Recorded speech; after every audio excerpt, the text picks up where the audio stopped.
How do you, as a strategic analyst, assist your company with the decision-making process?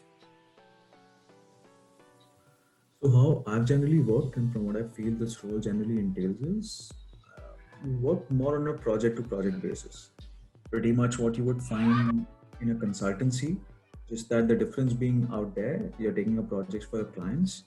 Here I'm taking up projects for my only client, that's my employer. So depending on whatever the management has a focus on, that becomes my project. That's what I dive into. And how it generally begins is getting familiar with the entire context of things. Uh, Maybe it's about biz dev, maybe it's about positioning, maybe it's about marketing, maybe it's about competitor analysis, anything, no matter what area it might be. First, it's all about getting familiar with the area, getting access to as much info, data, learnings as much as you can. But yeah, the outcome what I've generally seen is I'm presented with a problem. I have to give some solutions, and I have to back that solution with either of two things. Either it's going to be an apple to apple example. So let's say we're in the e-commerce sphere. So if I'm giving a solution and that's probably something Amazon adopted 10 years ago, yeah, that's credible because if Jeff Bezos did it, it holds some value.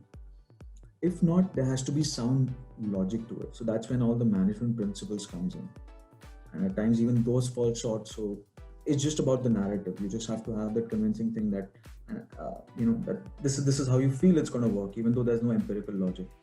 And I feel that is where the real difference between two analysts comes in, because if you're just relying on data, that anyone can get it. But what you make out of that data or lack thereof, and where your personal inputs come in, that's where the difference really lies. And then that's pretty much the fourth thing I feel. So I've spoken about the problem, I've spoken about the solution, I've spoken about the validation. Yeah, the fourth thing we come out to is what is the conclusion of that? How do we see the company faring? How do we see the numbers changing because of that? Okay, these are the four areas that I usually touch upon in any project that I take up.